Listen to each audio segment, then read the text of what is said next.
வணக்கம். தமிழ் ஃபுட் கார்னர்ல இன்னைக்கு சின்ன பாவக்காய் வச்சு பொரியல் பண்ண போறோம். இந்த காயில நிறைய மருத்துவ குணங்கள் இருக்கு. எல்லா சீசன்லயும் இந்த காய் கிடைக்காது. கிடைக்கும் போது நம்ம அடிக்கடி சமைச்சு உணவுல சேர்த்துக்கலாம். உடம்புக்கும் ரொம்ப ரொம்ப நல்லது. இது சாம்பார் சாதம், பருப்பு சாதத்துக்கு சைட் டிஷ்ஷா வச்சு சாப்பிட்றதுக்கு ரொம்ப நல்லா இருக்கும். இப்போ எப்படி பண்றதுன்னு பார்க்கலாம். 1/4 கிலோ சின்ன பாவக்காய் எடுத்து வச்சிருக்கேன்.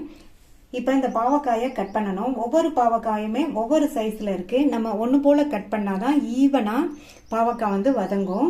ஒவ்வொரு பாவக்காயிலையும் 2 சைடு உள்ள இந்த காம்பு பகுதியை இதையும் எடுத்துடலாம். இந்த மாதிரி எடுத்துட்டு கட் பண்ணணும். இதை 3ஆக கட் பண்ணிக்கலாம். இதை விட பெரிய பாவக்காய் இருந்தால் இதை 4ஆவோ 5ஆவோ கட் பண்ணிக்கோங்க. இந்த மாதிரி காம்பை கிள்ளிட்டு கட் பண்ணிக்கணும்.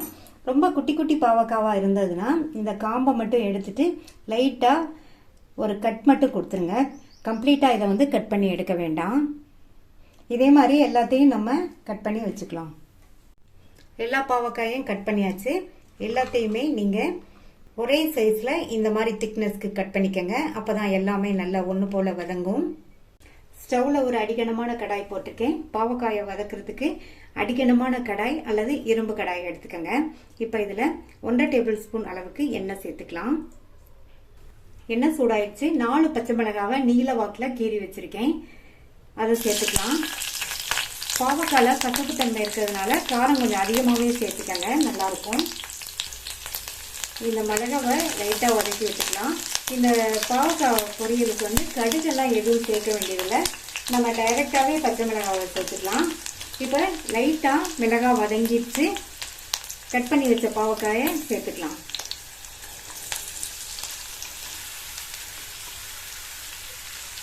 பாவக்காயை சேர்த்ததுக்கப்புறமா ஹை ஃப்ளேம்லேயே வச்சு ஒரு 2 நிமிஷத்துக்கு நல்லா எண்ணெயிலேயே வதக்கி வச்சுக்கோங்க.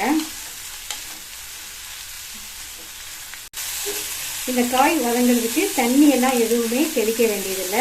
எண்ணெய் அதிகமாக சேர்த்து வதக்கிறதுனால எண்ணெயிலேயே பாவக்காய் நல்லா வதங்கிடும். இப்போ 2 நிமிஷமாக வதங்கிடுச்சு. நம்ம சேர்க்கும் போது இருந்ததை விடவே அளவு கொஞ்சம் குறைஞ்சிருக்கு. அடுத்து மூடி போட்டுடலாம். ஸ்டவ்வை மீடியம் ஃப்ளேமில் வச்சுருங்க. இந்த காய் பாதி அளவுக்கு வதங்கி வரட்டும். இடையில ஓப்பன் பண்ணி பார்த்து வதக்கி வதக்கி விட்டுக்கங்க. இப்போ 6 நிமிஷம் ஆச்சு. பாவக்காய் பாதி அளவுக்கு வதங்கியிருக்கு. இந்த ஸ்டேஜில் இந்த காய்க்கு தேவையான அளவு உப்பு சேர்த்துக்கலாம். உப்பை இந்த மாதிரி பரவலாக சேர்த்துக்கோங்க. மற்ற காயோட பாவக்காய்க்கு கொஞ்சம் உப்பு அதிகமாக தான் சேர்க்கணும். அடுத்து இதில் 10-12 சின்ன வெங்காயத்தை இது மாதிரி ரொம்ப பெருசாகவும் இல்லாமல் ரொம்ப மெல்லிசாகவும் இல்லாமல் மீடியம் சைஸ்க்கு கட் பண்ணியிருக்கேன். இதை சேர்த்துக்கலாம்.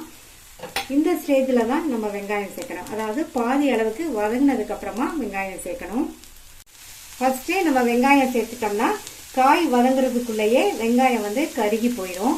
இந்த மாதிரி ஸ்டேஜில் நம்ம சேர்த்தோம்னா பாவக்காயும் வெங்காயமும் கரெக்டாக வதங்கி வரும்.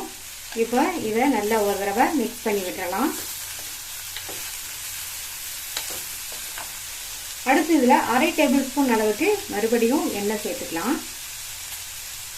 சேர்த்துட்டு ஸ்டவ்வை லோ மீடியம் ஃப்ளேமில் வச்சுட்டு பாவக்காயை இந்த மாதிரி அடிக்கடி வதக்கி கொடுத்துட்டே இருந்தோம்னா நல்லா வதங்கிடும். பாவக்காயும் வெங்காயமும் கரெக்டாக வதங்கிடும்.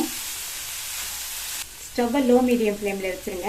இதுக்கப்புறமா நம்ம மூடி போட வேண்டாம். ஓப்பன்லேயே இந்த பாவக்காய் நல்லா வதங்கி வரட்டும். அப்பப்போ மட்டும் நல்லா வதக்கி விட்டுக்கோங்க. 15 நிமிஷமா லோ மீடியம் ஃப்ளேமில் வச்சு அப்பப்போ வதக்கி விட்டு பாவக்காய் நல்லா சுருள வதங்கிடுச்சு. இந்த ஸ்டேஜில் எடுத்தால் கரெக்டாக இருக்கும். ஸ்டவ் ஆஃப் பண்ணிடலாம்.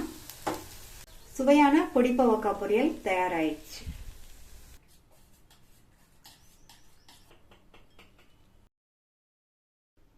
நல்லா சுட சுட சாதம் போட்டு பருப்பு விட்டு கூடவே நெய்யும் சேர்த்து இந்த பாவக்காய் பொரியல் வச்சு சாப்பிட்டோம்னா பாவக்காயில் உள்ள கசப்புத்தன்மை கொஞ்சம் கூட தெரியாமல் அவ்வளோ நல்லா இருக்கும். எல்லாருமே விரும்பி சாப்பிடுவாங்க. நீங்களும் இந்த பாவக்காய் கிடைச்சா இதே மாதிரி ட்ரை பண்ணி பார்த்துட்டு உங்கள் கமெண்ட்ஸை சொல்லுங்கள். தேங்க்யூ.